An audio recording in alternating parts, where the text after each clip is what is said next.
Hi friends अस्सलाम वालेकुम। इनकी कुर्बानी कறியை வச்சு சூப்பரான பீஃப் குஃப்தா தான் பண்ண போறோம்। குஃப்தானா கட்லெட் மாதிரி இருக்கும்। வாங்க எப்படி செய்துன்னு பார்ப்போம்। Welcome back to Asha home kitchen. இப்போ குக்கர்ல நான் 1/2 kg பீஃபை நல்லா வாஷ் பண்ணி எடுத்து வச்சிருக்கேன்। மஞ்சள் தூள் போட்டு வாஷ் பண்ணிக்கங்க, அப்பதான் கொஞ்சம் ஸ்மெல் இல்லாம இருக்கும்। இப்போ வாஷ் பண்ணி எடுத்தா அதில் 1/4 டீஸ்பூன் மஞ்சள் தூள் சேர்த்து 1 டீஸ்பூன் இஞ்சி பூண்டு பேஸ்ட் சேர்த்திருக்கேன்। தேவையான அளவு உப்பு சேர்த்து இது தண்ணி கொஞ்சமாக ஒரு 1/2 கிளாஸ் தண்ணி சேருங்க போதும்। தண்ணி சேர்த்து 4 இல்ல 5 விசில் வைக்கணும்। ஏன்னா இது பீஃப் இருக்கனால வேகிறதுக்கு கொஞ்சம் லேட்டாக ஆகும், அதனால் ஒரு 4 விசில் வச்சு எடுத்துப்போம்। இது ஒரு பக்கம் விசில் வந்துட்டு இருக்கும்।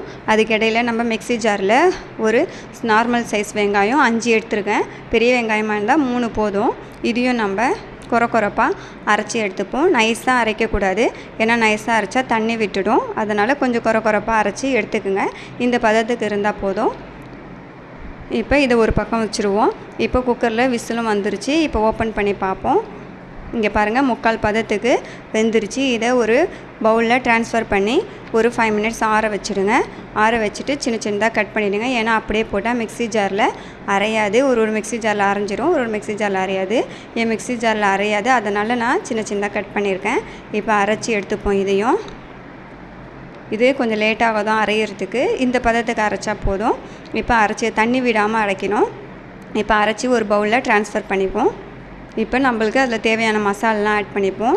இது ஜீரகத்தூள் 1/2 டீஸ்பூன் சேர்த்துருக்கேன், சோம்புத்தூள் 1/4 டீஸ்பூன் சேர்த்துருக்கேன், மிளகாத்தூள் 1 டீஸ்பூன் சேர்த்துருக்கேன், மிளகு பொடி 1/4 டீஸ்பூன் சேர்த்துருக்கேன், பட்டை கிராம்பு ஏலக்காய் பொடி 1/4 டீஸ்பூன் சேர்த்துருக்கேன், இஞ்சி பூண்டு பேஸ்ட்டு 2 டீஸ்பூன் சேர்த்துருக்கேன்।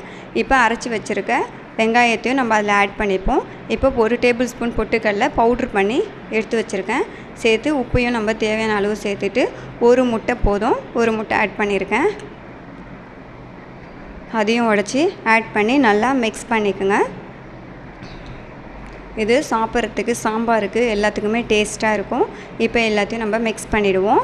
மிக்ஸ் பண்ணிவிட்டு கொத்தமல்லி தழை கட் பண்ணி ஆட் பண்ணியிருக்கேன், அதையும் சேர்த்து ஒரு 2 மினிட்ஸு மூடி வச்சுருங்க। இங்கே பாருங்கள், கெட்டியும் இல்லாமல் தண்ணியும் இல்லாமல் நார்மல் பதத்துக்கு இருக்குது। இந்த பதத்துக்கு இருந்தால் போதும், வடை மாவு அளவு பதத்துக்கு இருக்கணும்। இப்போ இது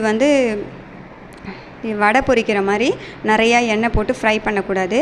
நார்மலாக நம்ம கட்லெட்லாம் ஃப்ரை பண்ணுவோம்ல, அதை மாதிரி தவாவில் கொஞ்சமாக ஆயில் சேர்த்து சிம்மில் வச்சு ஃப்ரை பண்ணுங்கள்। ஏன்னா ஸ்பீடாக வச்சிங்கன்னா கருகிடும், அதுக்கப்புறம் உள்ளே வேகாது। ஏன்னா பீஃபாக இருக்கிறதுனால கொஞ்சம் லேட்டாக நார்மலாக தான் இது வறுக்கணும், ஃப்ரை பண்ணோம்। இப்போ பாருங்கள், நம்ம சூப்பராக ஃப்ரை பண்ணி எடுத்தாச்சு। நம்மளோட சூப்பரான பீஃபு குஃப்தா ரெடி ஆகிடுச்சு। உங்களுக்குலாம் இந்த ரெசிபி பிடிக்குன்னா மறக்காமல் கமெண்ட் பாக்ஸில் சொல்லுங்கள்। பிடிச்சிருந்தால் லைக் பண்ணுங்கள், ஷேர் பண்ணுங்கள், சப்ஸ்கிரைப் பண்ணுங்கள்। அஸ்ஸலாமு அலைக்கும், பாய் பாய்।